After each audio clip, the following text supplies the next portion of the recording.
In September 1939, the sudden military invasion of Poland signaled the start of a dark era, as the nation was carved up by two aggressive superpowers. The Molotov-Ribbentrop Pact had secretly divided the map, leaving Poland trapped between the encroaching forces of Nazi Germany and the Soviet Union. This calculated act of aggression effectively erased the sovereign Polish state, leaving millions of citizens caught in the iron grip of two brutal regimes. The borders shifted with terrifying speed, and the lives of every Polish citizen were permanently altered as occupation forces established their new, harsh control. Under German occupation, the Polish population faced some of the most severe repression in Europe, as the Nazi regime sought to dismantle society entirely. The Nazis viewed the Polish people as racially inferior, launching a systematic campaign of terror designed to crush any hope of national resurgence or independence. Mass executions became a common tool of intimidation, used to silence potential leaders and spread paralyzing fear throughout both urban and rural centers. The occupiers implemented a campaign of terror, characterized by public executions and the forced conscription of civilians into grueling slave labor across the territory. Thousands were rounded up and sent to labor camps, where they were forced to work under inhumane conditions to support the German war machine. Beyond physical violence, there was a calculated effort to erase Polish culture and identity, as the Nazis aimed to eliminate the intelligentsia and suppress resistance. Universities were shuttered, libraries were looted, and historical monuments were destroyed in a desperate attempt to strip the nation of its collective memory. The regime targeted teachers, priests, and community leaders, viewing them as the primary obstacles to the complete Germanization of the occupied Polish lands. An atmosphere of constant fear and total subjugation permeated daily life, as the regime worked to systematically destroy the foundations of Polish national life. Every aspect of existence was monitored, and the threat of sudden arrest or execution hung over the heads of ordinary families in every city. This initial phase of occupation set the stage for immense suffering, fundamentally altering the demographic landscape and leading into the systemic violence of the war. While the Germans tightened their grip in the West, the Soviet Union simultaneously initiated its own campaign of repression in the eastern half of Poland. The Soviet occupation was characterized by a different but equally devastating set of policies, aimed at dismantling the social structures of the Polish state. Soviet authorities moved quickly to identify and eliminate potential sources of opposition, targeting military officers, police officials, and the landed gentry for arrest. The USSR carried out mass deportations, forcing hundreds of thousands of Polish citizens into the harsh, unforgiving environments of the deep Soviet interior. Families were torn apart in the middle of the night, loaded into cattle cars, and sent on long, agonizing journeys to remote labor camps in Siberia. Many of these deportees would never see their homeland again, succumbing to the brutal cold, starvation, and exhaustion that defined the Soviet Gulag system. Perhaps the most infamous symbol of this period was the Katyn massacre, where thousands of Polish officers were executed in a cold-blooded, calculated act. By eliminating the military elite, the Soviet leadership aimed to ensure that a sovereign Polish state could never be reconstituted after the conflict ended. The suppression of Polish institutions was total, as the Soviets sought to impose their own political ideology upon the occupied population with ruthless efficiency. Polish schools were forced to adopt Soviet curriculum, and the use of the Polish language in public administration was severely restricted or entirely banned. The secret police, the NKVD, operated with absolute impunity, creating a pervasive network of informants that turned neighbor against neighbor in a climate of suspicion. This dual occupation created a pincer movement of suffering, where the Polish people were squeezed between two ideologies that both sought their total subjugation. The coordination between the two powers, despite their eventual conflict, ensured that the Polish nation was systematically stripped of its resources and its people. Every village and town felt the weight of foreign boots. as the occupiers seized property, food, and assets to fuel their own military ambitions. The resilience of the Polish people was tested to its absolute limit, yet underground resistance movements began to form in the shadows of the occupation. These brave individuals risked everything to maintain a sense of national identity, printing clandestine newspapers and organizing secret education for the youth. Despite the overwhelming odds, the spirit of resistance remained alive, fueled by the memory of a free Poland that existed before the dark days of 1939. The sheer scale of the tragedy is difficult to comprehend, as millions of lives were lost or permanently scarred by the policies of the occupiers. Historians continue to study this period, uncovering new details about the immense human cost and the complex geopolitical machinations that led to this catastrophe. The legacy of the occupation remains a central part of the Polish national consciousness, serving as a reminder of the fragility of peace and freedom. It was a time when the very concept of humanity seemed to vanish, replaced by the cold, mechanical efficiency of totalitarian control and state-sponsored violence. The trauma inflicted during these years would echo for generations, shaping the political and social trajectory of Poland long after the war had finally concluded. As the war progressed, the situation for the occupied population only grew more dire, with new restrictions and increased levels of violence becoming the norm. The division of the country was not just a military strategy. It was a profound psychological blow that sought to break the will of the entire nation. Every day brought new challenges, from the scarcity of basic food supplies to the constant threat of being caught in a random police sweep or raid. The infrastructure of the country was repurposed to serve the needs of the occupiers, leaving the local population to fend for themselves in extreme conditions. The cultural heritage of Poland, built over centuries, was under constant threat of erasure, as the occupiers sought to replace it with their own narratives. Yet, in the face of such overwhelming darkness, small acts of defiance became the primary way for the Polish people to assert their existence and dignity. The persistence of the Polish language and the secret gatherings of the underground were acts of war in their own right, challenging the occupiers' control. The global community watched as the tragedy unfolded, but for those living under the occupation, the world had narrowed to the immediate struggle for survival. The two regimes, while different in their methods, shared a common goal of total domination, leaving no room for the aspirations of the Polish people. This period of history serves as a stark warning about the dangers of unchecked power and the devastating impact of ideologies that dehumanize others.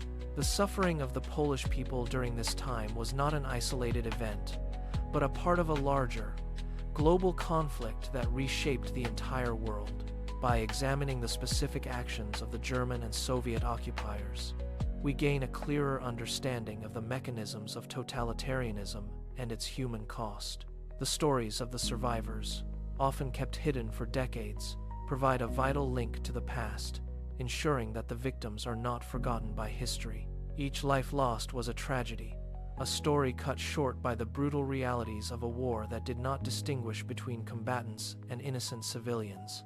The collective memory of these events continues to influence how Poland engages with its neighbors and its own history in the modern era today. As we reflect on these events, we are reminded of the importance of vigilance in protecting the democratic values that were so violently suppressed. The occupation of Poland stands as one of the most significant and tragic chapters of the 20th century, leaving an indelible mark on the world.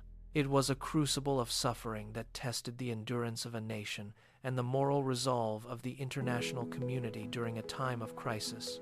The legacy of this period is not just one of sorrow, but also one of incredible courage displayed by those who refused to surrender their identity.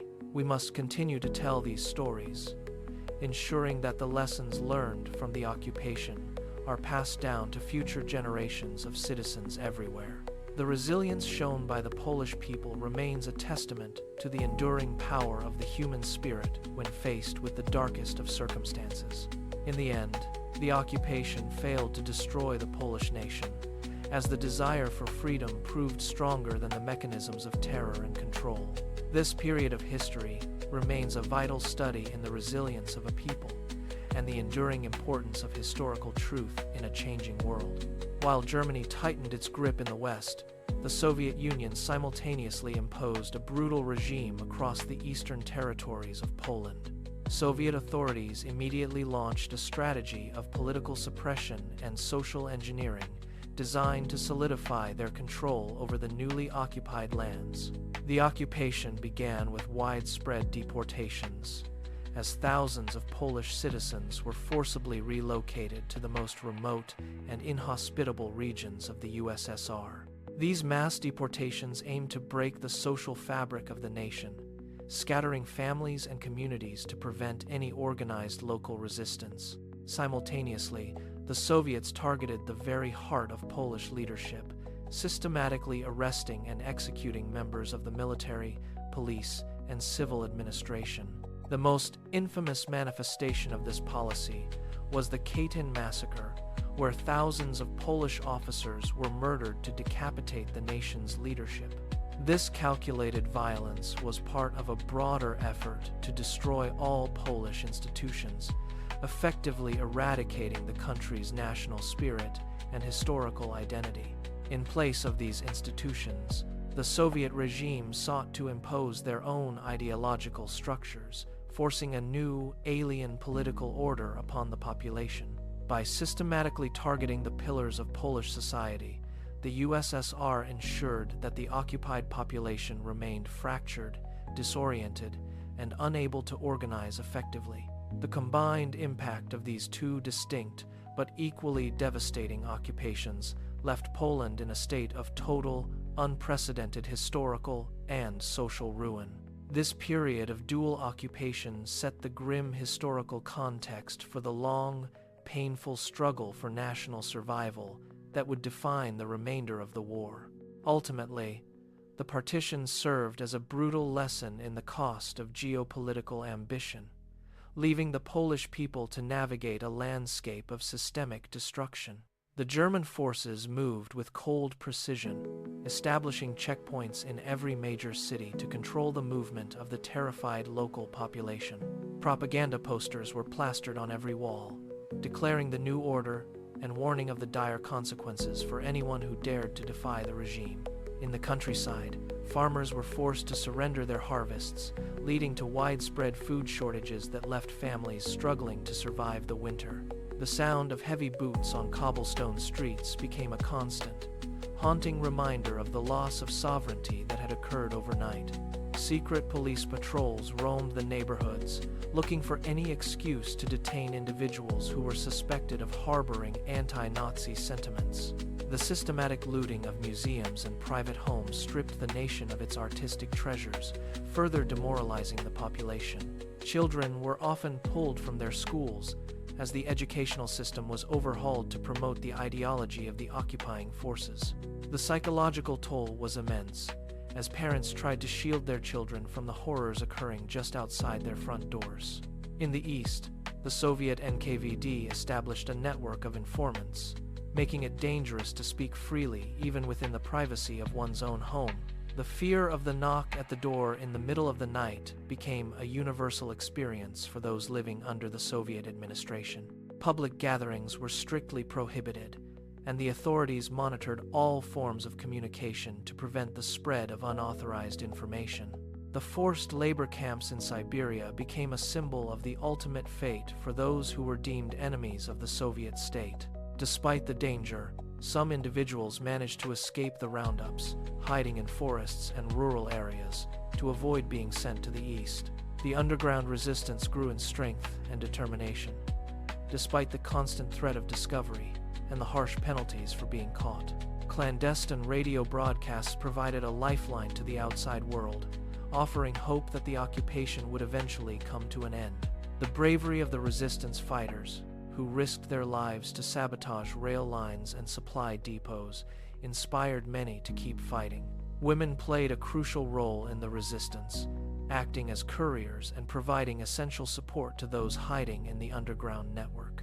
The winter of 1000 940 was particularly brutal, with freezing temperatures and lack of fuel causing immense suffering among the elderly and the sick. Medical supplies were scarce, and the black market became the only way to obtain basic necessities like medicine and clean water. The resilience of the Polish spirit was evident in the way people continued to celebrate their traditions in secret, despite the risks involved.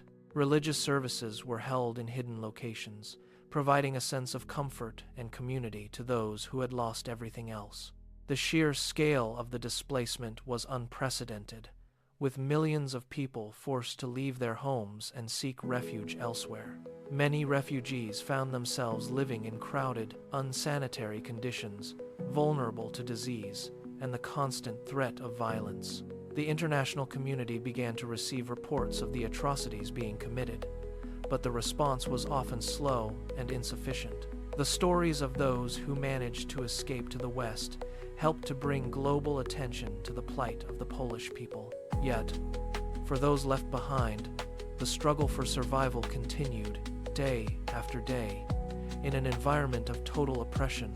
The memory of the pre-war years served as a beacon of hope, a reminder of what could be restored if the occupation were defeated. The unity of the Polish people, despite the efforts to divide them, proved to be their greatest strength during the darkest hours. As the war dragged on, the hope for liberation became the driving force behind every act of resistance and every small victory. The suffering endured by the Polish people was a testament to their endurance and their unwavering commitment to their national identity. Even in the face of near-total destruction, the desire for freedom remained a powerful force that could not be extinguished by force. The history of this period is a reminder of the fragility of peace and the importance of standing against tyranny in all its forms. The legacy of the occupation continues to shape the identity of modern Poland, serving as a foundation for its commitment to democracy. The stories of the victims and the survivors deserve to be remembered, as they represent the human cost of a conflict that changed the world. The resilience of the Polish people is a beacon of hope for all who face oppression, showing that even in the darkest times, the human spirit can endure. The memory of the occupation remains a vital part of the global narrative, ensuring that the lessons of the past are never forgotten by future generations.